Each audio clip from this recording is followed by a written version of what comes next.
Hello ළමයි කොහොමද ඉතින් ඔයාලට මගේ YouTube channel එකට ඔයාලව මම සාදරයෙන් පිළිගන්නවා.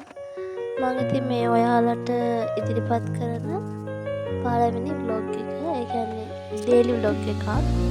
මම මේ තකහණිය ලෑස්ති වෙන්නේ පොඩි ගමනක් යන්න. පොඩි ගමනක් කියවට ළමයි අපි උදේ ඉඳලා plan කරපු ගමන නෙමෙයි, හවස් වෙද්දී අපිට යන්න උනේ. අපි උදේ ප්ලෑන් කරේ වෙන ගමනක් යන්න. එනකොට අපි හවස ගියේ වෙන ගමනක්. ඉතින් ඔන්න මම ලෑස්ති වෙලා මල් ටිකක් කඩා ගන්න ගියා.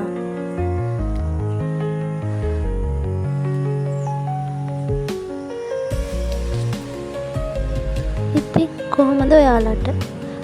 අපිට එක එක කාලෙට එක එක විදිහට ප්‍රශ්න එනවනේ. සමහර වෙලාවට ඒවට තියෙන හොඳම විසඳුම තමයි අපේ ඔළුව නිදහස් කරන්න තැනකට යන එක. ඇත්තටම ළමයි ගෙදරටම හිර වෙලා ඉන්නවට වඩා කොහෙට හරි තැනකට ගියාම පොඩ්ඩක් මයින්ඩ් එක වෙනස් වෙනව නේද? ඔයාලටත් ඒක දැනෙලා ඇතිනේ හොඳටම. මටත් එහෙම තමයි. අපි මේ යන්න ලෑස්ති වෙන්නේ එහෙම ඔළුව නිදහස් කරන්නම කියලා හිතාගෙන නෙමෙයි. මම මේ වීඩියෝ එක එඩිට් කරද්දී මට ඒක ඔළුවට ආවා. ඒකයි මම ඒ ටිකත් මේ වීඩියෝ එකට එකතු කරන්න හිතුනේ. මම නම් ගොඩක්ම කැමති ඇවිදින්න, නිදහසේ ඉන්න. මම ඇත්තටම නිදහසේ ඉන්න තමයි ගොඩක්ම කැමති. නිදහස කියන දේ මිනිස්සෙක්ට ඕනෙමනේ. අපි හැමෝම කැමති එක එක විදිහින් නිදහසේ ජීවත් වෙන්න. ඉතින් මාත් එහෙම තමයි. ඒ නිදහස කියන දේ ඇත්තටම ළමයි ඒක වචනෙන් කියන්න බෑ. ඉතින් ඔන්න මේ අනම්මනම් කියන අතරේ මම ටිකක් කඩා ගත්තා. යංගෝ මාත් එක්ක අද කොහෙටද යන්නේ කියලා බලන්න. සමහර ළමයි ඒ තැනට ගිහිල්ලත් ඇති, සමහර අය ගිහිල්ලා නැතුවත් ඇති, සමහර අය දැකලා ඇති, සමහර අය දන්නේවත් නැතුව ඇති. අපිත් ඉතින් මෙහි ඉන්න හින්දා ඒක ගැන දන්නවා. ඒ තැන ගැන මේ හිටියේ නැතුව වෙන කොහේ හරි හිටියනම් ඉතින් අපි දන්නේ නැහැ තමයි. අයියෝ මේ වීඩියෝ එක පේන්නේ නැහැ නේද ළමයි? ඉතින් අපි ලෑස්ති වෙලා මේ යන ගමන් ඉන්නේ. අයියා තමයි ඩ්‍රයිවිං කරන්නේ. මේ ඉතින් ඉන්නේ මගේ චූටි ළමයා. චූටි ළමයෙකුට ඉතින් බබා. මම එයාව තමයි බලාගන්නේ දවස් 36ට. ඉන්නේ අනිත් එක්කෙනා. ඔන්න ඉතින් අපි තැනට ආවා. මේ තැනට කියන්නේ තමයි ඉසන් බැස්සග. ඉසන් බැස්සගද කන්න. ඒක මට හරියටම උච්චාරණය වෙන්නේ නැහැ. ඉසන් බැස්සගලද අනේ මට ඇත්තටම ළමයි මට ඒ වචනේ හරියටම උච්චාරණය වෙන්නේ නැහැ. මේක තියෙන මැදවච්චි පාරේ. මැදවච්චියට චුට්ටක් එහා. මේකේ view එක හරිම ලස්සනයි. මේ පන්සල ගලක් උඩ තියෙන කියන්නේ ඔයාලම බලන්න උඩට ගිහම පල්ලෙහා පේන විදිහ. අපි ගියේ හවස් වරුවක හින්දා එහෙම ලොකු අවුවක් තිබ්බේ නැහැ. ඒක කියන්න තේරෙන්නේ නැහැ. ඒ තැනට ගියාම මාර නිදහසක් දැනෙනවා. ඒ කියන්නේ පුදුම සැනසීමක් දැනෙනවා මේ පන්සලට ගියාම. අපි ඇත්තටම අපි හිතුවා අපි ගියේ හොඳම වෙලාවට කියලා. මොකද ලාවට අවුව සැරයි. ඒ කියන්නේ අර ලොකු කාෂ්ඨ අවුවක් නෙමෙයි, ලා අවුවක් තිබ්බේ. ඒකත් එක්ක ඉතින් අපි චුට්ට උඩට ගියා. අපි ගියපු වෙලාවේ වැඩි කවුරුත් හිටියේ නැහැ.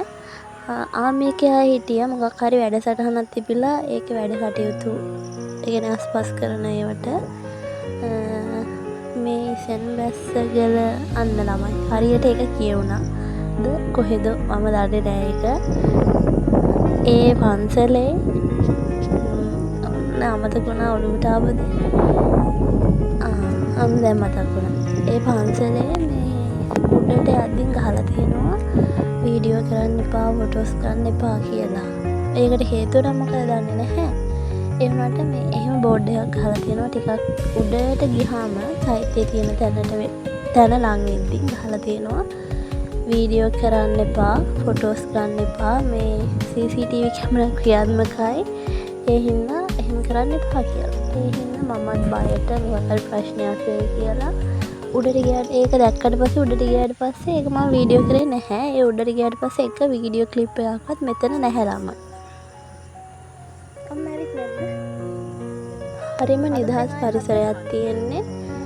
ඕන තරම් වෙලාවක් ඒ උඩට වෙලා ඉන්න පුළුවන්. මාර නිදහසක් ළමයි ඔළුවට දැනෙන්නේ. ඒ අතර අපි ෆොටෝස් ගැහුවා.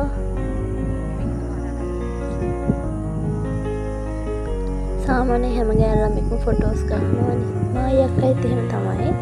අපේ අයියලා අම්මලා නම් එහෙම ගොඩාක් ලොකුවට ඔය ෆොටෝස් ගහන්න වැඩි කැමැත්තක් නැහැ.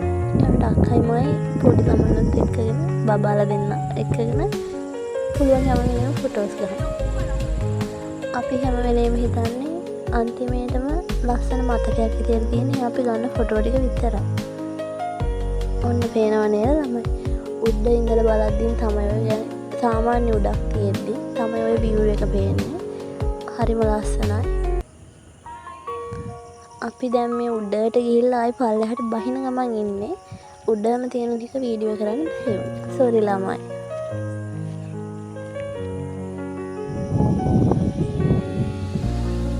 ඒ උඩට ගියාම හිතා ගන්න බැහැ ළමයි ටවුන් එකකින් වට වෙච්ච පන්සලක්ද මේක කියලා. මොකද ඒ තරම්ම කිසි දෙයක් පේන්නේ නැහැ. තනිකරම පේන්නේ කැලෑවක් වටේට. අපි පල්ලෙහාට බහැලා ඉතින් අයියා බඩේ රිංග වරන් තිබ්බේ. ඒවත් කකා අපි දැන් මේ තව ගමනක් යන ගම. ඊට පස්සේ අපි ගියේ අයියාගේ ගෙදර, අයියාලාගේ ගෙදර. ඒ පොඩි වීඩියෝ එකක් අපි දෙන්න ඔය බේකරියක් තියෙන එතන. අපි අක්කයි මම මේ පැත්තට යන ගමන් තමයි මේ වීඩියෝ ටික ගත්තේ.